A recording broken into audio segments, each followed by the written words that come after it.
बिस्मिल्लाहिर्रहमानिर्रहीम। अस्सलाम वालेकुम। मैं हूं अहमद नवाज और आप देख रहे हैं अर्ज़ मुक़द्दस। अभी थोड़े दिन पहले सुप्रीम कोर्ट ने, बल्कि थोड़े दिन क्या, कल परसों सुप्रीम कोर्ट ने एक फ़ैसला दिया था पीटीआई के हक़ में, जिस पे पीटीआई ने काफ़ी बगलें बजाईं। इससे पहले जो 9 अप्रैल या 3 अप्रैल के बीच में जो कुछ अदालतों ने किया, वो भी सारी दुनिया के सामने, बल्कि पीटीआई ने खुद ही, इमरान खान साहब ने खुद जलसों में ये बात कही कि अदालतों के फ़ैसले मैनेज किए गए, और कहाँ से मैनेज किए गए ये सारी दुनिया बखूबी जानती है, आप लोग भी जानते होंगे।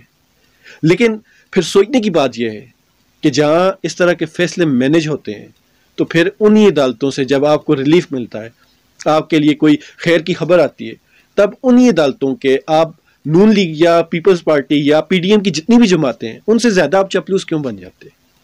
जैसा आर्मी चीफ की तब्दीली के मौके पर बहुत सारे मेरे दोस्त हैं जिनको मैं जानता भी हूँ, जो पीटीआई के मेरी तरह सपोर्टर भी हैं, वो अब सोशल मीडिया पर नए आर्मी चीफ के गुण गाने शुरू हो गए कि ये वैसा है, इसका शजरा वहाँ निकलता है, इसकी तालीम वहाँ निकलती है, इसका इल्म वहाँ पहुँचता है।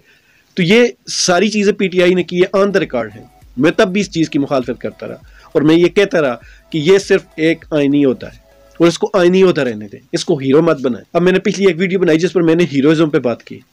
तो हीरो आप अगर जब तक सही बंदे को हीरो नहीं बनाएंगे तब तक उसका फायदा नहीं होगा। हमारे यहाँ अब मैं तो यही कहूँगा कि पीटीआई और नून लीग में कोई फ़र्क नहीं है, सिर्फ आपका किबला बदला है, सियासी किबला बदला है आपका। पहले लोग नवाज शरीफ को मानते थे, अब वही लोग इमरान खान को मानते हैं। नवाज शरीफ को मानने वाले भी जुनून की हद तक मानते थे, इमरान खान साहब को मानने वाले भी जुनून की हद तक मानते हैं। लेकिन कोई ये नहीं सोच रहा कि हमारे वर्करों का जो ज़हनी लेवल है, दिमागी लेवल है, वो किस लेवल पर चल रहा है, उसमें मुझे कोई फ़र्क नहीं नज़र आया। क्योंकि जो वर्कर की पोजीशन और सूरत हाल नून लीग की थी, वही सूरत हाल अब पीटीआई वालों की है। नून लीग के भी हक में जो फैसला आए उसकी बले बले होती थी, उनके जो खिलाफ फैसला आए उस पर तनकीद होती थी। पीटीआई वालों का भी यही हाल है, इनके हक में फैसला आ जाए तो ये उनसे भी ज़्यादा बले बले करते हैं, और इनके खिलाफ आ जाए तो ये उनसे ज़्यादा तनकीद करते हैं। उस हिसाब से देखा जाए तो पीटीआई वालों को ज़्यादा शिद्दत दे दी गई। अब एक और चीज़ है, नून लीग या पीडीएम की जितनी भी जमातें हैं, उनको दूसरी जमातों में हमेशा कीड़े नज़र आते हैं, और यही हाल अब पीटीआई वालों का है। उनको अपने कीड़े नज़र नहीं आते, लेकिन दूसरों के सारे कीड़े नज़र आते हैं। तो बात दूसरी तरफ निकल गई। बात यह हो रही थी कि अब अदालतों की तरफ से आपको रिलीफ मिला है, तो आप बगले बजा रहे हैं, आप खुश हो रहे हैं, खुशियाँ मना रहे हैं। कई मेरे जज्बाती दोस्तों ने तो यहाँ तक कह दिया कि ये पीटीआई वालों की सोशल मीडिया की ताकत थी जिसने जजों को फैसला करने पे मजबूर कर दिया। तो मेरे भाई, उन लोगों से मैं सिर्फ यही कहूँगा, ताकत आप लोगों ने दिखाई कहाँ है। जैसे तुर्की वालों ने दिखाई थी ताकत, उस हिसाब से तो आपकी ताकत 0.0001% भी नहीं बनती। तो ये सब किताबी बातें, इनसे निकल आए। आपने वाकई में अगर कोई तब्दीली लानी, कोई इनकलाब लाना है, तो ये छोटी छोटी बातों पे बगले बजानी बंद करें। अदालतों ने अगर मेरिट पर फैसला किया तो ये उनका फ़र्ज़ था, ये कोई बहादुरी नहीं की।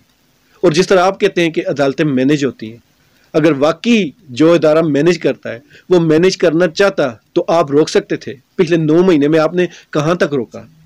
आज भी आपके बंदे उठा के ले जाते हैं, आप ज़्यादा से ज़्यादा एहतजाज कर पाते हैं। तो ये तब ही होगा जब जो 9 अप्रैल की रात या 3 अप्रैल से जो एक कहानी और ड्रामा शुरू हुआ था, उस पर जब तक आप एक्शन नहीं लेंगे तब तक ये मसला हल नहीं होगा। मतलब कोई बंदा जुर्म करे और बगैर उस जुर्म पे माफ़ी मांगे या उसकी सज़ा भुगते, उसी बंदे को आप दोबारा से हीरो बना दें, ये मेरी समझ से बाहर है बात। अदालतों ने आपके साथ ज़्यादती की थी, ये ऑन द रिकॉर्ड चीज़ है।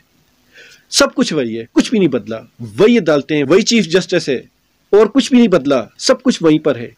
लेकिन कल वो आपके लिए विलन थे, आज वो आपके हीरो बन चुके। तो एहतियात कीजिए, इससे आपके जो मुखलिस कारकुन हैं, मुखलिस वर्कर हैं या मुखलिस सपोर्टर हैं, उनके मोराल पर काफ़ी फ़र्क पड़ता है। और यहाँ एक और बात कहना चाहूँगा, ये जो फजूल के डूम टाइप के नाराबाज होते हैं आपके आगे पीछे, इनसे परहेज़ कीजिए। सबसे अच्छा और मुखलिस आपका वही बंदा है जो आपके गलत फैसले पे आपको निशानदेही कराए। लेकिन जो आपके साथ फिल वक्त लोग हैं या जो हमें नज़र आ रहे हैं, जो ऑन द रिकॉर्ड हैं, जो बैक साइड पर छुप कर आपके साथ काम कर रहे हैं, उनकी मैं बात नहीं कर रहा। लेकिन जो सामने नज़र आ रहे हैं वो ऐसे ही लोग हैं, वो आपकी हर अच्छी बुरी चीज़ पे सिर्फ नारे लगाते हैं और उनको नारा लगाने के अलावा कोई काम आता भी नहीं। तो मेरी ये गुजारिश है कि हम तब्दीली के लिए बहुत दूर आ चुके हैं, और बहुत दूर आने के बाद हमें ये चाहिए कि हम अपने आप को भी बदलें। मैं सबसे पहले अपने आप से ये बात कहना चाह रहा हूँ कि हमें सबको बदलना होगा।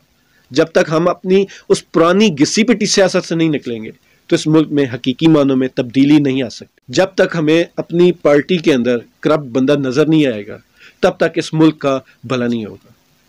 ہمیں پتہ ہوتا ہے کہ ہماری پارٹی کا یہ بندہ کرپٹ ہے، لیکن ہم صرف اس وجہ سے نہیں بولتے کہ کہیں ہماری پارٹی کمزور نہ ہو۔ جب ہم نعرہ لگاتے ہیں یا یہ بات کہتے ہیں کہ ایاک نعبد و ایاک نستعین، تو پھر آپ کو اللہ تعالیٰ کی مطابقت سے ان کے حکام کے پورا عمل کرنا پڑے گا، کیونکہ جب آپ کہتے ہیں نا کہ میں اللہ تعالیٰ کی عبادت کرتا ہوں، اسی سے مدد چاہتا ہوں، تو تب پھر آپ کو اللہ تعالیٰ کی ہر بات ماننی پڑے گی۔ یہ نہیں کہ آپ امید تو اللہ تعالیٰ سے لگائیں، لیکن اللہ تعالیٰ جن جن چیزوں کا حکم دیتا ہے ان چیزوں سے آپ کمپرومائز ہو جائیں، صرف اس وجہ سے کہ اگر میں نے ایسے کر دیا تو کہیں ایسا نہ ہو جائے۔